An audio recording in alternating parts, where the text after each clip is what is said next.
Hey, welcome to another edition of Kyle Meredith with. It's the interview series presented by WFPK at WFPK.org, Consequence, and the Consequence Podcast Network. Thanks as always making your way here for checking out the series. Of course, you know what to do. If you like what you see, what you hear, hit that subscribe button. I put out 3 new interviews every single week, so it's a great way to keep up with all of your favorite artists. And I'm excited today. James Bay is here. He's back with, I believe, album number 4 this time. Changes all the time. Hello. Hey man, thanks for having me. Nice to be here. Excited to have you here, and especially I'd say because you've got a great new record, you've had great records every time so far. So Thank uh, you. you're still batting 1,000 at this point. Congrats on that. Thanks, man. No, well, I really appreciate that. Wow, it's such a wild thing to create and make music that I suppose that the job is that I have to like it to want to even put it out. But I'm at this point on album 4 where I've managed to make 3 albums that people like enough so that I can just about start to back myself. It's a bad. Um, just a little bit to the point that I'm really excited to put this music out. I suppose I should say, I feel like I'm aware I've had fans on my first, second, and third album, but I feel like we're more connected than ever now, and I'm really excited, therefore, for them to hear this. It's an interesting point though for an artist, right? Because those 3 albums, you build that trust with fans, and you've built your sound, and there are probably expectations that come along with that. And as I'll use that old phrase, grow as an artist. You Yeah, know, yeah. how tricky does that become for you then? Like, how far can you cast that line, to try whatever you need to try? It's a good question, and I think I've learned, and I will carry on learning. I hope to keep learning about how you have to always test that boundary. Um, I don't ever want to. I suppose the classic phrase is play it safe. Mhm. Sometimes I'll test that boundary a little bit more for for me than I will my fans. Sometimes I'll test it a little bit more for my fans than I will for me. Interestingly, my one of my pursuits on my second record was to push that boundary. Um, it was more for me. This time on my fourth record, I recognize more about what my fans like, and as a result, the boundaries. I think for them are sort of pushed and tested less. I don't know. I don't know, man. It's. I want to make music, and uh, I am so lucky that people want to hear the music I want to make. So there's the awareness boundary, and then there's just the excitement to share more with these people who like that I make music. Yeah. And isn't that the eye rolling part of this? Because here you are in these personal moments for yourself, and you're just making music, and then we get to overanalyze everything that you're doing on the Yeah, on the on the back end of it. yeah, no, I appreciate that. I do like sharing, and I mean that outside of making music as well. I like connecting with people. Something about my wiring and my makeup is such that I want to reach out and feel someone on the other end of my sort of reaching out and connect and converse and share and trade and experience. Um, and that's what just making music because I want to is for me. It isn't singular. It isn't one-sided. I don't make music to keep all the doors shut and never show anyone. I make music to reach out. I make music because for 2 reasons really that connect to each other. I make music to help myself sort of understand, mature, and heal through struggles and even celebrate triumphs sometimes. And I share it into the world to see if anybody can relate, and then to go and enjoy that together. Because by the way, included in all of that is the fact that I like performing. Mhm. I like, in the same way that maybe a DJ likes to sort of play 6 or 60 great songs back to back, I like to play a live set and make people feel stuff physically and emotionally in the moment. And that is the other reason why I do You are an emotional manipulator. it. uh, hey, I think there's some part of that about every artist and every performer.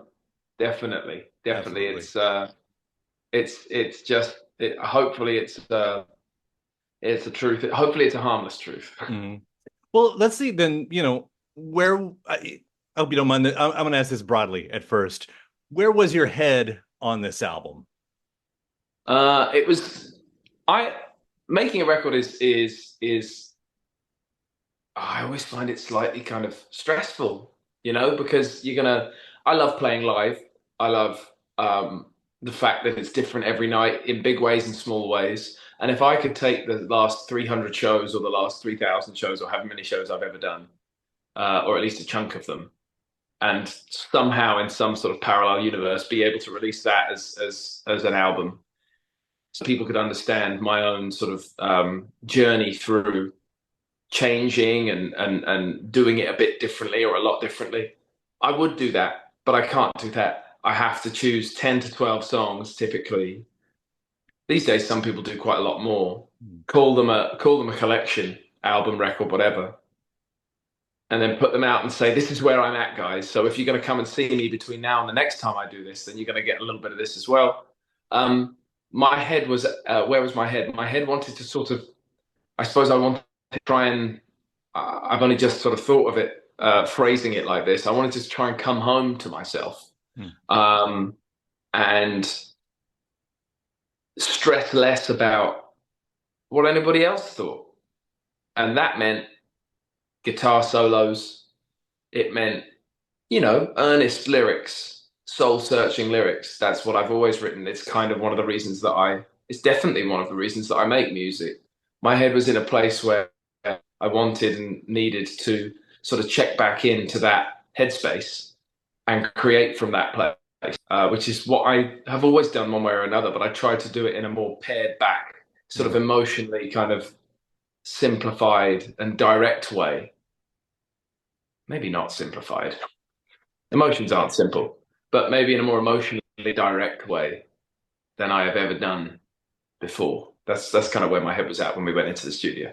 Yeah, yeah, I'm thinking of some of the songs as you're talking about that too, like Speed Limit comes to mind. I mean, Speed Limit, by the way, I laugh at that one a little bit because, for such a title like Speed Limit, it's so in the pocket, it's like you're not running that speed limit, I guess, is what I'm getting at. Like, No. Well, it's interesting. I think as a result of somebody who feels like there's that analogy of like a sort of duck sits on the water, but its legs are moving so fast underneath, there's a hidden part of me that is racing.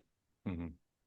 And I remember the day I wrote the song, that line, I broke the speed limit to get to you, which is a little bit of a metaphor that means I sort of bent over backwards to connect with you.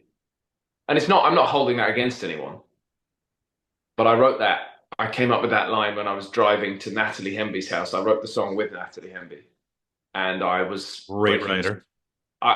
Yeah. Sorry, great writer. Yeah. Yeah, she's an unbelievable writer, and a fantastic person. And I was breaking the speed limit when I was driving. I was like destroying the speed limit, but I was breaking it. And so when you say what you say about the title, the song is not. The song is me sort of resting and reflecting after the fact of the speed limit being challenged. And that's the kind of writing that sort of turns me on, I guess. That reflection, that taking the pieces of a thing that might have fallen apart, sort of metaphorically speaking, any emotion, any feeling, any circumstance, laying them out and saying, right, what have we got here, and who am I in all of this? And speed limit is a moment on a record where that happens all the time. There's a lot of soul searching done in my writing, asking questions about what's up, but I appreciate you highlighting that song at all. It's one of my favorites. I'm still at the point where I'll say that all of them are my favorites. But yeah, Sure. Now, I love there is you got it. something really just, the way it feels, because sometimes, right, sometimes it's about the way the song feels. And the Yeah, fact that you even recognize, like, don't overproduce a song like that song, you know, it feels bare, but it feels like it yeah, could break at any point. great, great. I want to stuff about that speaks to where my head was at from a production perspective. I love that you said those things about that. Because I wouldn't necessarily have put it that way, but it makes me realize that those are descriptions of what I was going for when we recorded that song. Um, I have a video on my phone. I'd set it up on a music stand in the corner of the room of us recording Speed Limit. Uh, we only did one take. So I have a video of us recording exactly what you hear, which is Wow. quite when I say us, on that occasion, the sort of backbone for production of that song is my voice, a guitar, an electric guitar, and Gabe, who I produced the album with. He's sitting in the other room through a window on a drum kit, and he has got. When we talk about the sort of delicacy of it and the feeling that it might be close to a breaking point, he couldn't find drumsticks light enough for the sort of delicacy of the nature of the song. So we'd had some Chinese takeout, and he used the chopsticks that we hadn't eaten with to play that part, and that felt right. I There was a fragility to the vocal because I did that take, and then I had to leave, and I said, "Look, we've got like a scratch take. We'll come back, we'll address how it feels, and I don't know, we'll do 10 more takes, whatever we need." But there was a brutal honesty to the delivery, the incredibly imperfect delivery of that one and only take that certainly told Gabe it's pointless. We try this again. And I was reluctant, like the artist might always be. I want to do 100 takes and Sure. piece together 100. But I love that I can tell this story and say that about that song. That it's the one thing. Yeah, that's yeah. I was talking with Fran Healy from Travis Yeah, recently, and we yeah, were just talking about the magic of recording in itself because I think he was bringing up Judy Garland doing "Somewhere Over the Rainbow." He goes, "You're hearing her in that moment. It's a time travel moment, right? In that case, but you're hearing that take in that moment and being transported there. And while variations of that still exist, it's rare, as you're saying, that we still get that specific moment in new music because of technology, because of the opportunities. But to actually, to hear that, yeah. like I loved that song already, and I love that song 10 times more now, just knowing that. Oh, that's cool. I appreciate that a lot. It takes a lot of courage, I think, like I've tried to say as an artist, to sort of be so vulnerable as to say, okay, fine, you can have that version of me. Because we're, of course, always like critiquing ourselves and as a result trying to get to the best version. And when we can put something out as artists that we think is the best version, it's probably all right. Mm. Um, but it might lack that fragility and that sort of magical, otherworldly but human uh, detail. What's the fucking word I'm looking for? I can't think of it. It'll come to me. Anyway, I've sort of I've made my point, but like, Yeah. yeah, it's mortal is the word I was looking for, as opposed to immortal. We are but mortal in our practice, and yet there is a sort of superhuman experience had when we fall in love with a song. Mhm. You can't be some kind of superhuman. That doesn't exist when you're making the thing. But you can give someone a sort of immortal or superhuman, so heightened experience Mhm. listening and receiving it and connecting. And So, we've and, got and those. if that takes a very fragile first take, then so be it. Yeah. Yeah, and that's the thing that I'll never be able to figure out because, when does the magic find its way into the song? Because we know that there are just certain things that you heard that sound magical that 30 years will go on and a new generation comes up and they still have that exact same feeling. There is actual magic in that song. Why does Why does Elton John's Rocket Man still connect? You know, why does the opening chords of the Wallflowers One Headlight send me to a Yeah. place, you know, that and my point being, for the artist making that, there is no magic involved with. So, you know, it's like it's the Oh, work, it's the grind. It's yeah. it's everything that's Yeah. happening around them. It's amazing that it ever finds. I don't know how it happens, but it happens somewhere. Yeah. I think I like if you can't engineer that, which is the other thing that you're sort of saying. But if in hindsight you can recognize or someone can sort of tell you even or believe that as the singing and recording you were lost in that moment, then that might be where some of the sort of magic exists. You cannot make yourself lost in a thing. It's an afterthought. But when we, I can hope, imagine, or whatever that Elton John was just like, let's give it a shot. I love the song, and like lose himself to the experience. And then what's picked up on the microphones, and on the tape is that in its very sort of most basic sort of description. Anyway, I'll stop trying to sort of like describe it. It's a wonderful thing, and it's a wonderful reality Mhm. that's out of this world, superhuman and all that stuff. You know, I'm I'm talking least about my own music because I'm not going to sit here and say it's oh so this and No, that. let me do it Um, for you, because the first time I heard Up All Night, which is what, you know, oh, one of your record reps played it for me, yeah, and it was instant. I mean, even a song like that, you know, we're talking lead single song, you know, it's got the best chance, yeah, which sometimes means maybe, you know, this is going to be the most, and like yeah. even in that song, it was immediate. Like it's Oh, there. And it's, again, it's not overproduced.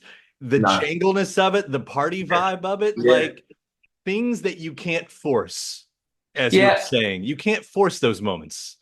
I'm glad that comes across, and I think one of the things that helped it be so naturally and genuinely that um, was the fact that we couldn't spend too much time thinking about that. It was written in the studio while we were. Typically, my songs are not written while we're recording the album. They're written in weeks, days, weeks, months, whatever. Sometimes years in advance of going to the studio for the full album. But in this case, we'd finished recording something else, and Mark, who engineered the album, was on the piano. I can't play the piano. I've got a guitar. That's the best I can give you. And he stood up from that instrument, and as he was leaving it physically, he just sort of, you know, spritzed a little sort of thing on the keys that sounded like, or even that sort of thing. You know, that was the move. Da-na-na. He might have done it twice. Thought to myself, and I looked at Gabe, who produced the album with me, and I said, "That's cool." I said, "Hey, Mark, what's that?" And he was already back in the control at this point. He said, oh, "I don't know, nothing. I'm just, messing around." But it already had sort of wormed its way into my ear as a sort of repetitive, fun riff of sorts that I could immediately translate to the guitar. So there I am saying, going, add some chords. And there we were stomping our feet and the stomp felt right. And we had some kind of song. And we spent the next couple of hours still in the very earliest moments of being excited about whatever was happening. Spent the next couple of hours working on it and ended up with a song. And if you try and stop and take stock for a second, you might lose the magic. So we Right. followed it all the way through. And it was fun, as far as like there are no drums on that recording that you've heard. There are just a combination of stomps on a studio floor and claps. Uh, we really reacted in that very instant way, and that was enough. Nobody expected that people in the wider team would even like it that much necessarily, let alone decide that it should. Everybody agreed that it should be the first single, but there we were. Um, unanimously saying, yeah, this feels like the most exciting thing we can go forward first with. It also didn't quite sound like anything I'd put out before, which that always excites me to sort of push a boundary in that capacity. Yeah. And I love watching your online video about the guitar that you did it on, because it's the steel, it's a metal guitar. I won't say steel guitar, but it's a steel guitar. Yeah. How often does the guitar dictate the song? Well, the story of Up All Night's an interesting one, obviously, because it started on a piano, but like the guitar is my fifth limb. Hmm. I so with that in mind, so often, like I'll sit at pianos and be a terrible piano player and sort of find my way to different song ideas. Sometimes, um, often does the guitar dictate the song? Yeah, 9 out of 10 times. Even this afternoon or this morning, I can't remember when it was, but there's always, sometimes I sort of baffle myself that it so often feels like the same two, three, or four chords, but like I find new expressions on those kinds of chords or all the time, and it's always with a guitar in my hands because playing guitar is what I did before I considered writing a song, before I considered singing, before I really wrote lyrics. Yeah, I was noodling, bashing out chords, and so it will always be big part, and it's how I love to perform. I've done a few moments in the last 10 years of my career. I've tried to stand there with a wireless mic and just sing something, and I just don't. I love people that do that. It was kind of exciting to try a new thing, but I feel right unless I'm standing up there with a guitar. So 9.5 out of 10 times, it's a guitar is heavily involved in the making of a song Yeah. for me. I have musical heroes that I've seen take off their guitar and do the singing, and I go, that feels weird. That's Put that okay. back Yeah, on. and yeah, and I don't know if anybody said it to me directly, but I think while I might have felt it from them, I certainly felt it from myself, and that's a real truth when you can't even kid yourself. Hmm. Chris Cornell, I always remember for that. I grew up a big Soundgarden fan, and Yeah. and he was an incredible guitar player. He has that otherworldly voice, but doesn't really get enough on his guitar playing. And every now and then he would take it off, and he's like me, and probably like you. It was like a little gangly up there, and didn't quite know what to do with himself. And like, just put Yeah, the guitar back on, man. That's yeah, 100%. Sometimes if it ain't broke. that's right. That's right. I'll quickly also point out, of course, you got the Lumineers and Noah Kahan on here, who both have just put out live Yeah, records, one yeah. from Fenway with Noah and one with Wrigley with Lumineers, which you're on. And you all are such a musical gang now. I'm like, it's your turn, right? You have to release the next live album in a Oh, I sports pray. stadium. Yeah, tell me about it. Just if you could just find me those 40,000 fans that are willing to buy tickets, then I am there with bells on.